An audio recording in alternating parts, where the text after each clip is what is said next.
The first image here that I saw is I see these two little kids. One's a boy and one's a girl. They look around the same age, they're the same height, and there is a teddy bear in between them. And they're like fighting over this teddy bear. They're just kind of like, pulling at it, tugging at it. One kid wants it all to herself. The boy then tries to snatch it away from her. They're tossing it in the air, trying to get at it. And then the adult comes into the picture, picks up the teddy bear, holds it over his head, out of reach of the children, and then he puts it on the shelf. So that's the image here that I'm seeing. And what I feel is some of you might be called into a situation where you are going to have to play mediator. Okay. And I feel like the people that are around you, either in a work environment, either in a home environment, they could be a little bit more on the childish end. Okay. So physically they might be adults, but behaviorally they might behave in a very self-serving or in a very immature way. And it's just, you are called in as sort of like that mediator, the voice of reason, where you're kind of putting your foot down and you're telling them, if you're going to behave like this, then none of you get the benefits. Okay, so I feel like you're called in to kind of like resolve a situation, or called upon to kind of like put an end to a situation. Okay. And I also feel this element as well, where this could be you in a situation where you're kind of butting heads with a very significant person in your life. Okay. And what I have is I'm seeing this situation. This is you where you are not really budging from your standpoint. Okay. It's sort of like you are dealing with somebody who might exhibit this energy, or this is the energy that you exude, where both parties are very, very, very stubborn, and both parties are just keeping their cards close to their chest, not revealing themselves, and not wanting to kind of compromise. For some of you, you might be dealing with an air sign. So I have here Aquarius, Gemini, or a Libra. And then for others, you might be dealing here with a water sign, Pisces, Cancer, or a Scorpio. And what I'm feeling is this. There's something that is kind of like at a standstill. Something is being put on the shelf. So it's sort of like, okay, let's revisit this argument. Let's revisit this situation. Let's revisit this conflict, or even this situation where there isn't really a clear solution. Let's put it on the back burner. Let's put it on the shelf and resume other things until we actually have time to talk things over, to mull things over, and can reach a solution. Okay. So I feel like you're putting you're putting some important discussion or important conversation, or trying not to aggravate a potentially conflictual situation by putting the situation on the back burner, and that you can revisit it another day. Okay. For those of you who are dealing with an air sign, an Aquarius, a Gemini, or a Libra, I feel like you want forward movement with this person. I have here the Chariot. Some of you might be wanting to come visit this person. For some of you, this person might be wanting you to come visit them, or might be wanting to come visit you. And I almost feel this situation where I'm sensing that there is a lack of trust, or a lack of the ability to know where the other person's coming from. So I see you as a little bit more like cautious, a little bit more methodical when it comes to how you communicate with this person, what you want to say to this person, and the information that you want to reveal to this person. And I'm getting like this message about, one step at a time. I'll show me yours if you. I'll show you mine if you show me yours.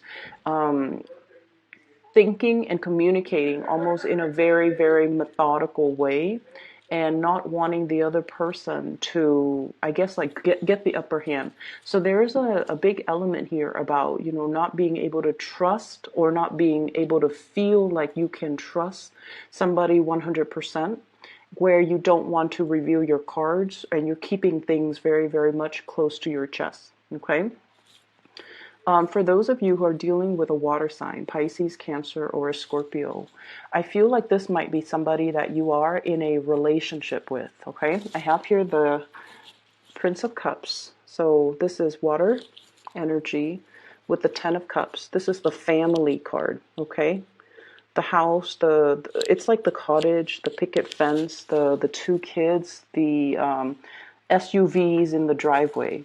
So what I feel is, for some of you, you might be in a relationship with this person, this water sign, and I almost feel like you're trying to fix things. So if you have been having a lot of conflict, a lot of like, ideological differences, a lot of like not being able to see eye to eye, and I feel almost like you're trying to appease this person.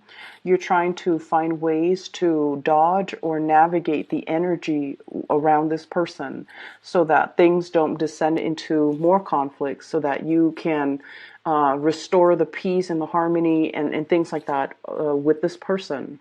I almost feel for some of you, there's almost a situation where it's like a long-standing relationship that has been kind of like, how you've been with somebody for too long, and you're too comfortable with one another, and the relationship has gone a little bit stale, and you don't even know, and you're questioning possibly the direction of the relationship. Are we still headed in the same direction? Are we still moving in the same direction? Are we still wanting to stay together? And I see like you're doing some serious reassessment as to the viability of the relationship moving forward. Okay. I'm also feeling as well, this is a person that requires a little bit more from you. They require you to open yourself up a little bit more emotionally to them. They're feeling possibly like they have been Ten of Wands. They feel like they're putting in a lot of time, resources, energy into this relationship, and they want you to chip in more. They want you to, help them out. They feel a little bit emotionally either isolated or alone, or they're giving so much of themselves physically and emotionally, and they want you to kind of like step up and meet them halfway. And I just feel like at this point, you're assessing the situation, and you're also wondering, like, am I able to give any more of myself? Do I still want to be in this relationship, or do I still want to be in this situation? And is it possible for me to step in? So aside from that being a love romantic partner, I feel like this is also somebody that you are sharing responsibilities with in the work sector. Okay, so it could be a teammate, it could be a colleague, it could be somebody that you are starting up some type of project together. And I feel like there has been a lot of stalled and delayed plans, because I'm feeling as well that there needs to be a little bit of a compromise between creative differences. Okay, so there's a lot of work that needs to be done, but if two people are not able to agree on a course of action on how to move things ahead, then I feel like it's really, really hard to get everything done, because it's like, it's not a one man's job. Everyone needs to be on board. Everyone needs to contribute. Everyone needs to have like a common goal, a common purpose, and a common vision in order to move things along. And I just feel like there's something here that is indicating, there's a lot of compromise. There's a lot of like delegating responsibility and relinquishing control that needs to happen, as well as trying your best to try to appease the other person. Okay, so don't be too fixed in your own personal agenda. I feel like the time to compromise is now. The time to get things done and, move things along, and especially trust that the other person or the other people that you're dealing with know what they're doing, and that they are competent and self-sufficient enough that you don't have to, that you can trust that they will get there. They will contribute, and they will, get their fair share of the work done. So learning to delegate, learning to contribute, and learning especially to compromise as to the vision of the project that you're trying to bring into the fold. There is as well, I feel like, I see people coming to you and they're asking you for things, like they're not physical things. They're asking you, how would you do this? How would you solve this? How would you resolve this issue? Is it A or B? And I see you having to do a lot of like research, digging into a situation, unearthing some information, unearthing something a little bit further, possibly reverting to or like perusing scholarly journals, large volumes of database. I see you holding a lot of physical documents, okay, like paper documents, files, data, even data on the computer, numbers and data, and just large quantities of information that you kind of have to sift through in order to be able to come up with a resolution, in order to be able to understand the ins and outs as to how something works so that you can relay that information to the person that is asking you about this specific topic. So I feel like somebody is deferring to your judgment, and I feel somebody is telling you and asking you as well, like, they see you as someone who might be an expert in the field, whether or not that is true. I feel some of you might know a little bit about it, and so others might misinterpret and might defer to your judgment. And I feel like you might not know something, and so you're going to have to do a little bit more digging and a little bit more groundwork in order to provide them an accurate answer. And I feel like you're taking it upon yourself to do the digging, to do the research, to do the preliminary, kind of like stockpiling up the information, compiling the data, getting all the information together, learning things from your end, just so that you can feel confident that the answer that you give them is going to be the correct answer. So there's lots of people coming in, and I feel like it is going to be quite, a busy, as we round out okay, planning a trip, planning to come see somebody, planning to communicate with somebody, and then wanting to see like where are things going to go. So it's like taking the first step to initiate contact or initiate conversation, and then seeing where things are going to lead to. And this is page Princess of Swords, Page of Swords in this deck, and this is all about communication, as well as Knight of Wands, trips and travel arrangements, as well as wanting to connect with another person in a more physical way. And when it's in the reverse, it's almost like the conversation needs to happen first before the plans will come into the picture, okay? So there is another message that came out when I was shuffling, and it's going to tie in with more of your love relationship sector, I'm feeling. So I see this man. He's walking in a very, I want to say like it's a desert type of an area, and it looks almost like the Grand Canyon region, where the soil is very red and there are mountains and just really beautiful scenic landscape in the background. All of a sudden, the ground starts shaking, and the ground splits in half, and he's standing, like his 2 feet are like right on top where the land splits in half, and he has this split second to make a decision. Do I lean completely over to the left, or do I lean completely over to the right? And so as this is happening and the land kind of, splits off and kind of breaks open under him, I see him moving to the right. And when we look at these reading in terms of, tarot readings, the right always indicates the future. The left is always, usually the past. Okay, so the fact that he's jumping towards, as the land splits up, he's jumping towards the right, indicates to me that you're at a point where you're willing to move ahead and you're willing to grab up new opportunities. And the way that this is playing out, I feel, in your love relationship sector is you could potentially have two people that you're choosing between. The first one might be a water sign, a Pisces, a Cancer, or a Scorpio. And this is somebody that brings you a lot of stability. It's very status quo. And the thing about earth signs and water signs is that they complement each other very well. And the earth sign provides that security and that physical security, whereas the water sign provides the emotional security. So together, earth and water signs in general blend and mesh really, really well. Okay, so I feel like that might be somebody that is in the here and now, or either in the past, or you've had a lot of shared history with.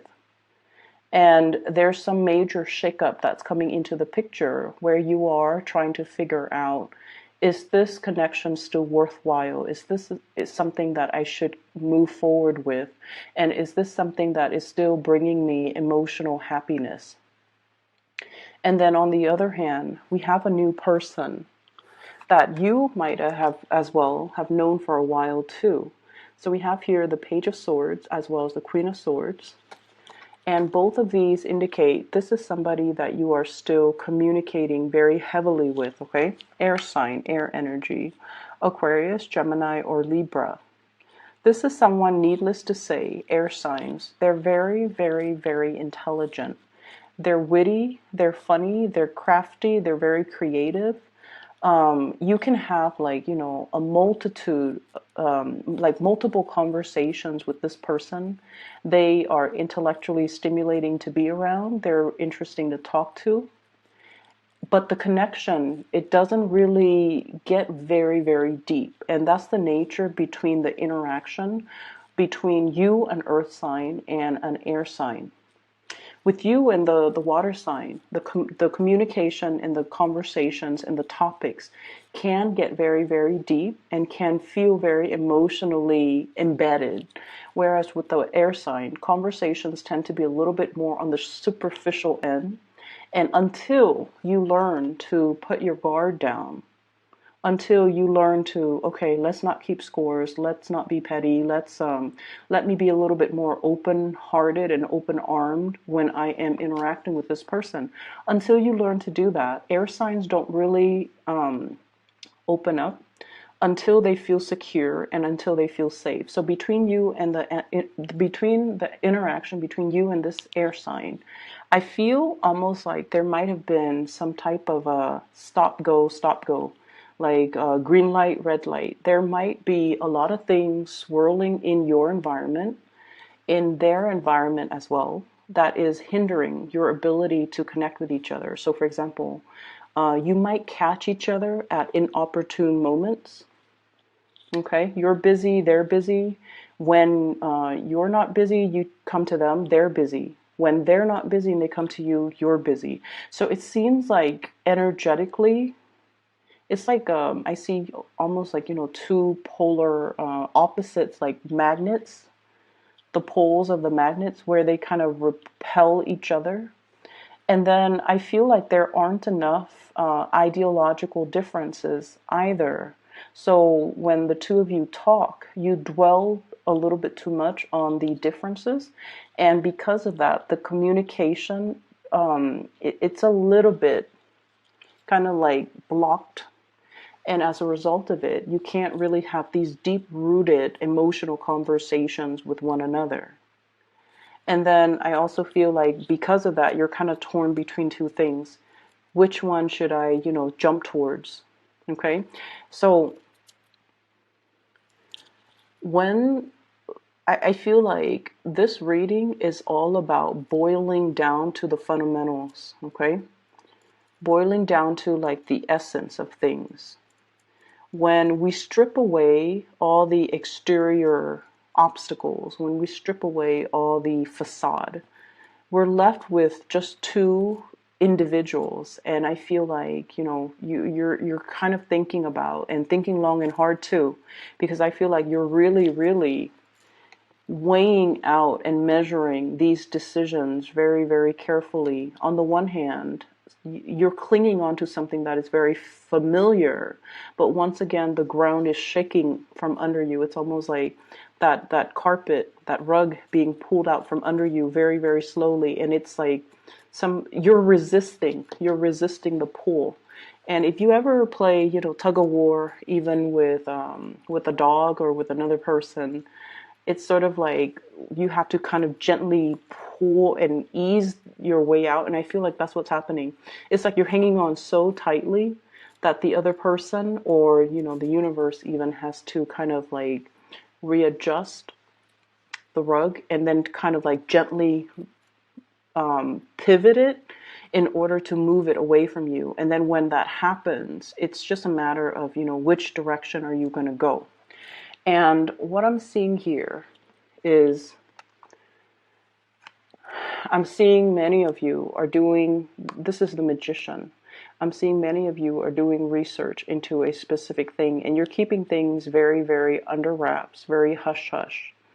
And what I saw when I saw this card is I'm thinking about like somebody who could potentially be thinking about separation, about divorce, about like child custody, studying up on the rules and regulations and laws, about like, okay, if I were to divorce, how much is my the person I'm with going to get? How much do I have to pay in alimony? How much do I have to pay in child support? Or likewise, if I were to get a divorce, how much does the other person need to pay me every month? So I'm seeing something being done like very under the radar with this card as it relates to joint finances and assets and how to extract it so that we don't lose a lot of our financial base. Okay. And we have as well the Hierophant.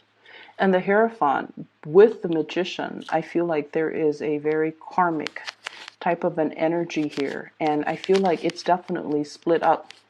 The Magician is very much about, experimentation, trying something new, not sticking to social expectations, family expectations, the social order, doing something that is a little bit more like avant-garde, doing something that is a little bit more trailblazing. And let's be honest, you guys are not, risk takers, but I feel like there's a situation here where you just feel like it's not bringing you emotional happiness anymore, and you're trying to remove yourself from it. But in the meantime, before you decide and to physically remove yourself from it, you're studying up on the laws, you're studying up on, where can I go after this? What should I be doing? And what is the best optimal way for me to do this so I can have like the best optimal outcome? And then I also feel on this, with this Hierophant, it's almost like, do I want to, do something completely different, like deviate from the crowd, or do I want to follow the herd?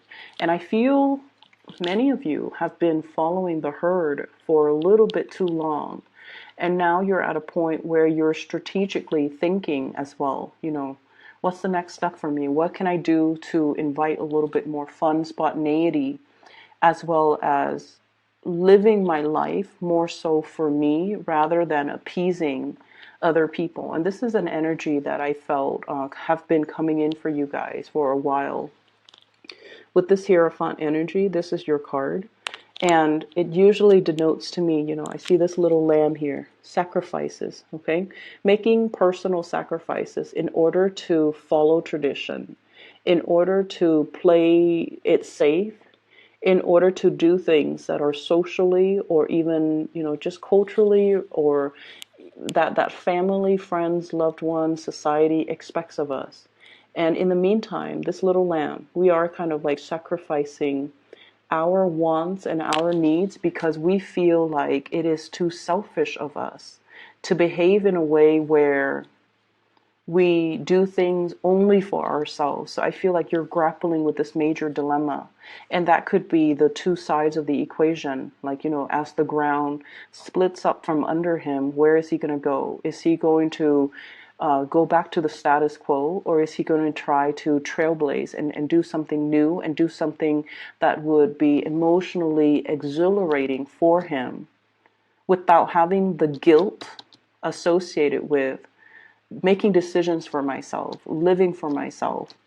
And so I feel like you're grappling with that decision, that sense of like, is it selfish of me to do things that make me feel good? Because this whole time I've been doing things that is expected of me. And now I have an opportunity, I have a chance to kind of like do something brand new and different and drastic. Are other people going to tell me that I'm being impulsive or selfish or foolish? Okay. And so you're still mulling this situation through, and I feel like you're going to be getting a nudge, getting communication from someone that is very exhilarating. Not only are they kind of like free spirited and freedom loving, but I also feel like they're not reckless. And there is an element here about you kind of like admiring them, looking up to them, and feeling like they have the life that you want, or they have the energy that you want to be associated with. So I feel like the I guess like I guess like the spiritual advice is that there is going to be a message coming through in another through another person. So while you're grappling with this decision, somebody's going to come in and they're going to tell you, they're going to like unexpectedly be a messenger, and they're going to tell you what you should do. So for example, you're contemplating, okay, should I take my family to, yeah, I was in Bali with a group of friends, and it was really, really beautiful. The people, the culture, the climate, everything was just sublime. And I feel like that's kind of like your signal from the universe, okay? Or you could be in a situation where you're just like, should I go to, that really prestigious university, even though I'm going to graduate with a lot in student loans because school is expensive? Or should I go to this university that promised me a free ride scholarship, even though they are a lower tier university and the reputation isn't as prestigious? And then somebody comes in and they tell you, oh yeah, I went to, that university option B. I love the staff. I love the sports team. I love the city. And even though I was afraid that after I graduated, it's not a very prestigious university, I was still able to land a really, really good job, even though all of my friends have been to, Ivy League schools, and they graduated with a lot in student loan debt, and they were really stressed out about finding work. And I feel like that's going to be your sign. Okay, so you have an unexpected messenger coming in to kind of steer you in the right direction. Really look out for the signs as we round out the month of rolling over for a really, really, really long time. And you've been looking possibly in the wrong places for advice, asking family members who have expectations of you, asking friends who see you a specific way. Okay, and then I feel like this is spiritual advice that has to come in through unexpected people in very unexpected, almost synchronistic ways, so that you can so that you can be sure that it's a signal that the universe is sending just for you. Okay, so I hope the reading is helpful for you guys, Taurus, and I hope you can find a resolution here. Once again, this is my announcement. For those who are still emailing me, I am no longer doing readings. I do have a colleague that I've turned to her in the past for spiritual guidance, and she has been very amazing. She's accurate. I've recommended her to all my friends and family members. So if you'd like to book a reading, I left a link to her scheduling website in the description box below. Her name is Bridget, and she is phenomenal. I highly recommend her. So please book a reading for yourself if you haven't already done that, okay? Let this month kind of ride out and kind of mull over the situation and see if that messenger is going to come in for you to give you the signs to point you in the right direction first, okay? Best of luck, and I'll talk to you guys next month.